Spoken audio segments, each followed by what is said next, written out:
Hyderabad tank బండ్ల ప్రతి నియోజకవర్గంలో mini tank bund నిర్మించాలని అందరూ కోరుకుంటారు. మీ కోరికను మేము తీరుస్తామంటూ గత సర్కారు ఇచ్చిన మాట తప్పింది. కొన్ని నియోజకవర్గాల్లో మినీ ట్యాంక్ బండ్ నిర్మాణాలు పట్టణ ప్రజలకు ఆహ్లాదాన్ని పంచుతుంటే మరికొన్ని చోట్ల ఏళ్లు గడుస్తున్నా పూర్తి కావడం లేదు. మినీ ట్యాంక్ బండ్ పేరుతో ప్రజలను నిండా ముంచి చెరువులు కబ్జాకు తెరలేపింది గత ప్రభుత్వం. మహబూబ్ నగర్లోని పెద్ద చెరువు కాలువల ఆక్రమణలపై బిగ్ టీవీ ప్రత్యేక కథనం.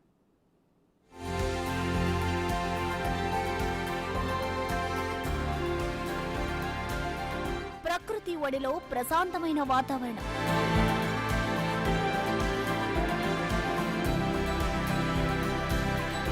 వీక్షకులను కట్టిపాడేసే ఆకాశ దృశ్యాలు,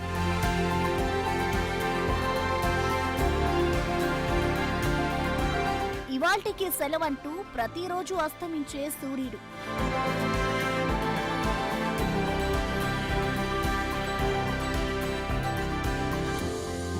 మహబూబ్ నగర్ మినీ ట్యాంక్ బండ్లో ఆక్రమణలు,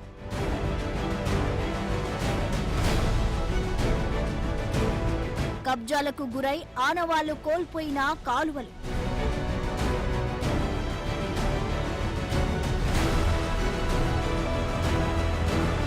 పొద్దంతా పని, సాయంత్రానికి అలసిపోయి టైం ఉంటే కాస్త విశాలవంతమైన ప్రదేశంలో కాసేపు గడపాలని ప్రతి ఒక్కరికి ఉంటుంది. అంతటి విశాలవంతమైన ప్రదేశాన్ని అభివృద్ధి చేయాల్సిన గత ప్రభుత్వం గాడి తప్పింది. ప్రకృతి అందాలను సద్వినియోగం చేసుకుని ప్రజలకు ఓ మినీ ట్యాంక్ బండ్ నిర్మించి ఇవ్వాల్సిన సర్కార్ అభివృద్ధి పేరుతో కబ్జాలకు తెగబడి ఎక్కడి పనులను అక్కడ వదిలేసింది. దీంతో భూములు కోల్పోయిన సామాన్యుడు గగ్గోలు పెడుతున్నాడు.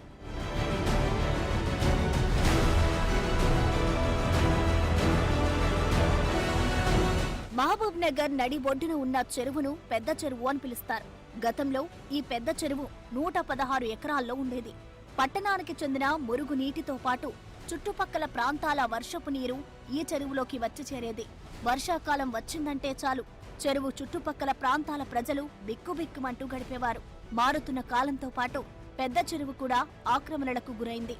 166 ఎకరాలున్న పెద్ద చెరువు 54 ఎకరాలకు కుదించబడింది. బీఆర్ఎస్ నాయకులు అధికారంలో ఉన్న సమయంలోనే ఈ చెరువు ఎక్కువ శాతం కబ్జాకు గురైందనే ఆరోపణలున్నాయి. ప్రధానంగా మాజీ మంత్రి వి శ్రీనివాస్ గౌడ్ హయాంలోనే చెరువు కబ్జాకు గురైందనే వాదన ఉంది. ఈ చెరువును డెవలప్ చేయాలనే ఉద్దేశంతో ప్రీవియస్ గవర్నమెంట్లో మినిస్టర్ ఎవరైతే ఉన్నారో టూరిజం మినిస్టర్ శ్రీనివాస్ గౌడ్ గారు ఆయన వర్క్ స్టార్ట్ చేసినాడు. మేమందరం వెళ్ళి ఆయనను కలిసినప్పుడు ఆయన ఒకటే అష్యూరెన్స్ ఇచ్చినాడు, మీకు అందరు కూడా కాంపెన్సేషన్ ఇస్తాను, మీరు మాతో సహకరించండి, ఇది అందరి గురించి చేస్తున్నామని మాకు అష్యూరెన్స్ ఇచ్చినాడు. తీరా అష్యూరెన్స్తో మేమంతా ప్రొసీడ్ అవుతున్నాము. బట్ మాకు ఎలాంటి కాంపెన్సేషన్ ఇవ్వలేదు. ల్యాండ్ ఇప్పిస్తున్నాడు, ల్యాండ్ ఇప్పించలేదు. ప్లాట్లు ఇప్పిస్తున్నాడు, ప్లాట్లు ఇప్పించలేదు. డబ్బు ఇప్పిస్తున్నాడు, డబ్బు ఇప్పించలేదు. మహబూబ్ నగర్ పట్టణంలోని మినీ ట్యాంక్ బండ్ అభివృద్ధి కోసం తమ దగ్గర తీసుకున్న ప్లాంట్లకు నష్టపరిహారం చెల్లించాలని కోరుతున్నారు బాధితులు. గత ప్రభుత్వ హయాంలో అభివృద్ధి పేరిట ప్లాట్లు, ఇళ్లను తీసుకుని తమకు అన్యాయం చేసిందని ఆరోపిస్తున్నారు. గతంలో తమకు న్యాయం చేయమని నెత్తి నోరు కొట్టుకున్నా తమ ఆవేదన అరణ్యరోధనగానే మిగిలిపోయిందని ఆవేదన వ్యక్తం చేస్తున్నారు. మాకు న్యాయం కావాలి, న్యాయం కావాలి, మాకు నష్టపరిహారం కావాలి, నష్టపరిహారం కావాలి. మాది 6 ఎకరాల పొలం ఉంది. దానిలో మినీ ట్యాంక్ బండ్ డెవలప్మెంట్ కొరకు కానీ టూరిజం శాఖ మంత్రి గత శ్రీనివాస్ గౌడ్ మంత్రి ఉన్నప్పుడు మాకు కంపెన్సేషన్ ఇస్తామని అన్నారు. కానీ ఇప్పటివరకు మాకు ఏది ఇచ్చింది లేదండి. ఇప్పుడున్న ప్రభుత్వమైనా మాకు ఏదైనా కంపెన్సేషన్ ఇవ్వాలని ఆశిస్తూ ఉన్నాం. మరోవైపు చెరువును మినీ ట్యాంక్ బండ్గా మార్చేందుకు సుందరీకరణ పేరుతో తమ ప్లాట్లను అక్రమంగా లాక్కున్నారని సర్వే నెంబర్ 84కు చెందిన నిర్వాసితులు గగ్గోలు పెడుతున్నారు. కోల్పోయిన భూములకు బదులుగా మరోచోట ఫ్లాట్లు కేటాయిస్తామని చెప్పిన మాజీ మంత్రి మొహన్ చాటేశారని బాధితులు ఆరోపిస్తున్నారు. తమకు న్యాయం చేయాలని అప్పటి మంత్రి శ్రీనివాస్ గౌడ్ ఇంటి చుట్టూ తిరిగినా లాభం లేకుండా పోయిందని బాధితులు ఆరోపిస్తున్నారు. ఆ రోజు తమకు న్యాయం చేస్తామన్న అధికారులే ఆ భూములు FTL పరిధిలో ఉన్నాయనడం ఆశ్చర్యానికి గురి చేసిందని అంటున్నారు. కనీసం వాల్యూ లేనటువంటి ఎక్కడో 75 గజాల కొండల్లో మిట్టల్లో ఇస్తామనేటువంటి మాట అని అది కూడా ఇవ్వలేదు. చివరికి అది ఎందుకు పనికిరానటువంటిది, అది మేము కూర్చోడానికి పనికిరాదు, నిల్చోడానికి పనికిరాదు. ఇది ఊరు నడిబొడ్డైంది ఇవాళ రోజున.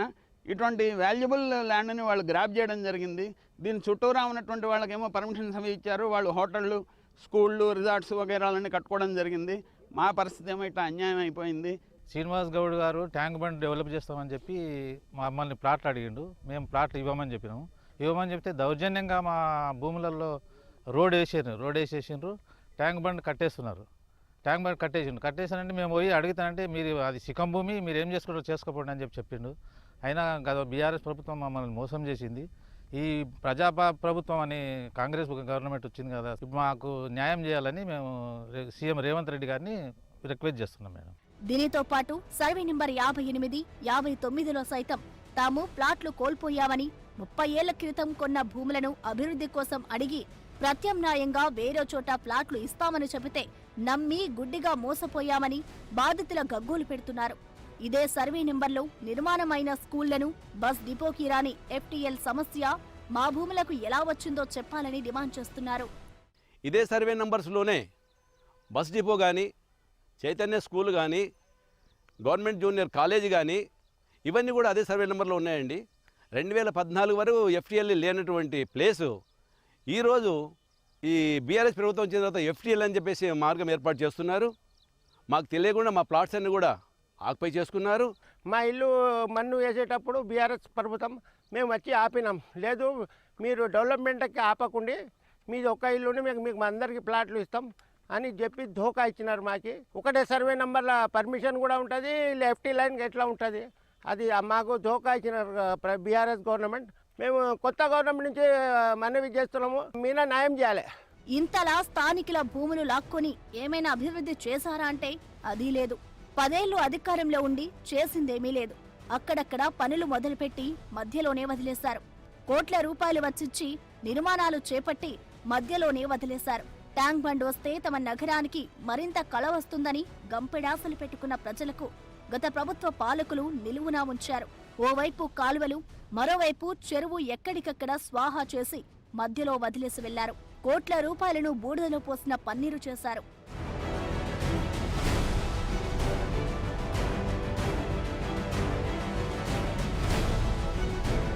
కొత్తగా ఏర్పడిన ప్రభుత్వంపై బాధితులు గంపెడాసలు పెట్టుకున్నారు. ఇప్పటికైనా ప్రభుత్వం తమ గోడును విన్నవించుకోవాలని బాధితులు కోరుతున్నారు.